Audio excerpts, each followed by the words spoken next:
Hello guys! Hello Cancer! Welcome dito sa aking channel. Kapalaran 888, welcome. Alamin natin kung anong messages.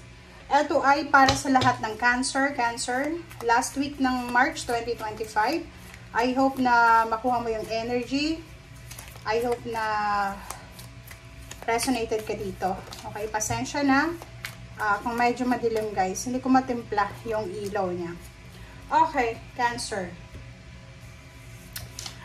First card natin is Full Moon in Gemini.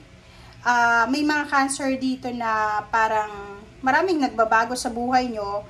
It's either sa relationship, sa trabaho, sa pera, sa spiritual, emotional. Okay.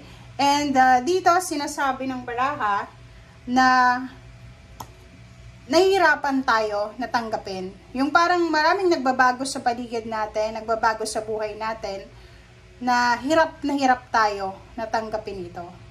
So, sinasabi sir dito ng Full Moon in Gemini na as much as possible, acceptance, embrace the flow of life. So, kung ano yung nagbabago sa ngayon, kung anong nangyayari, tanggapin natin. Kasi, wala tayong kontrol Wala tayong magagawa. Kung halimbawa, may anak ka, nag-asawa, diba? Or kung ano man ang nangyayari sa buhay natin, acceptance. And yun, sumabay lang tayo sa agos ng buhay. Next is Full Moon in Scorpio. Breathe through the tension. So yun. Comment down below if you resonated. Itong Cancer talaga na to, masyado siyang problematic. Pwedeng babae kang Cancer or lalaki. Kita ko sa'yo dito, ang dami na nagbago. Financially, masyadong matumal yung negosyo. Kung may negosyo ka. Yung trabaho naman, career, hindi masyadong maganda yung takbo ng pera. And yun, sinasabi sa'yo dito na kailangan mong i-release yung tension na yan, yung stress na yan, na nararamdaman mo. And yun, go with the flow. Accept kung ano man yan na nangyayari sa paligid mo.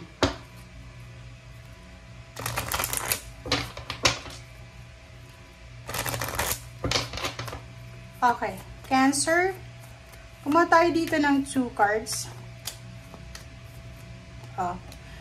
Isa sa mga possible na paraan, Cancer, kung paano mo i-release or i-let go yung mga stress, tension, worries na yan sa katawan mo or sa buhay mo is lumabas ka dyan sa situation na yan. Literal, lumabas ka sa bahay mo, spend time sa nature, maglakad-lakad ka, and yun na, mag-break free ka from stress. Diba? Parang ganon. Alisin mo yung sobrang pag-iisip kasi hindi yan makakatulong sa'yo. And next card natin is Magical Gateway. Magical Gateway, sinasabi ng barahan na napakahirap talaga. Kasi itong Magical Gateway na to, ito yung change, transformation na nangyayari sa buhay mo, Cancer. And nakikita ko sa'yo dito na nahihirapan ka na tanggapin, na parang iniisip mo, like for example, ang tagal mong employed, tapos bigla kang naging unemployed, diba? Ang tagal na maganda yung takbo ng negosyo mo, tapos biglang naging mahina yung benta, parang ganun. Dito sinasabi na kailangan mong maging courageous, and magtiwala ka, na kahit hindi sigurado, kung ano man ito, kung ano yung, basta go with the flow lang.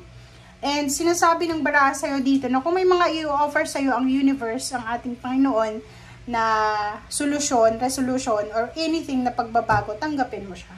Okay.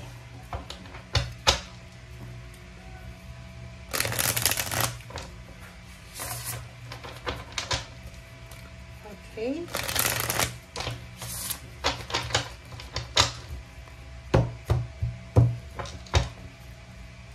Cancer. First card natin is King of Coins. King of Coins, isang Earth signs, Virgo, Capricorn, and Taurus. Or eto talaga yung focus mo sa linggong ito. Magkaroon ng pera. Maibsan yung problema sa salapi. Or sinasabi ng baraha sa'yo dito na yung kagustuhan mo, yung motivation mo sa linggong ito is yung kumita ng sobrang daming pera. Or sinasabi ng baraha ng King of Coins na posibleng yung parang minamanifest mo araw-araw, hindi lang sa linggong ito, is yung makaalis ka na sa problema pinansyal and kumbaga, survive ka na and makapunta ka na doon sa estado ng isang King of Pentacles. King of Coins kasi, wala na siyang problema. Nakaupo lang siya, may mga investment, parang ganon. Nakikita ko sa'yo dito, may mga Cancer dito na talagang gagawin nila ang lahat para sa pagbabago financial. So, nakikita ko sa inyo dito, gagawin mo ang lahat para matupad yung mga financial goals mo sa buhay. And nakikita ko na wala ka ng, hindi ka na maglo-look back eh. Parang nakikita ko sa'yo dito, dire-diretso yung ano mo eh, yung paglalakad mo. And emotionally, nakikita ko sa'yo dito na nagwi-wish ka ng emotional fulfillment, 'di ba? Nagwi-wish ka ng emotional fulfillment. Yung parang wini-wish mo na sana maayos yung family, maayos yung relationship mo, but may 5 of Wands dito eh. Pwedeng Cancer, you are involved sa mga family quarrels, misunderstanding, problems, or anything. Sorry guys. At ang 5 of Wands is pwedeng competition, misunderstanding, tampuhan, tamang hinala, chismisan, traidoran. So, nakikita ko siya dito na financially and emotionally, yun talaga yung gusto mong ma-achieve sa buhay. Yung financial freedom, emotional happiness, stability, and balance. But the problem is, involved ka sa mga negativity. Okay? So, next card is 5 of Swords. So, dito, sinasabi ng 5 of Swords, na as much as possible, iwasan mo. Okay. Hindi naman tayo perfect na tao, but pwede natin iwasan yan, Cancer. Sa pamilya, kasi napakahirap makipag-away sa pamilya. Unang-una, sila yung sa end of your life, sila yung makakasama mo. Kahit sabihin mo, away kayo ng away ng kapatid mo, ng magulang mo, pero end of the day, sila pa rin ang naandyan sa'yo. Iwasan natin yung mainggit, iwasan natin yung i-compare yung life natin sa life ng ibang tao para maging stable, secure yung ating isip at puso. Acceptance, yun yung sinasabi. Tanggapin natin kung hanggang doon lang tayo eh. Kung parang ganun lang, halimbawa may mga kamag-anak tayong mahirap, tanggapin natin, hindi ka dapat mag-guilty na sila mahirap, ikaw meron. Kung ikaw naman mahirap, may mayaman kang mag-anak, tanggapin mo na sila mayaman, mahirap ka lang. So, parang ganun lang. And 5 of Swords, pride. Kailangan natin na alisin ang mga pride na yan. Alisin natin ang resentment, yung mga hinanakit, galit, suklam. Hindi yan nakakatulong guys. More hatred, more resentment, more grudges, more problems. Okay? Maraming problems ang darating sa ganyan. And dito sinasabi ng baraha sa'yo na may mga obstacles and challenges ka na pinagdadaanan na ngayon na related siya sa iyo. So, ibig sabihin, alam mo ba, or pwedeng hindi naman ikaw ito, pero may part ng pagkatao natin na maraming financial problems tayo na pinagdadaanan dahil sa pride. Okay? So, ibig sabihin, maraming pera yung dumaan sa buhay natin.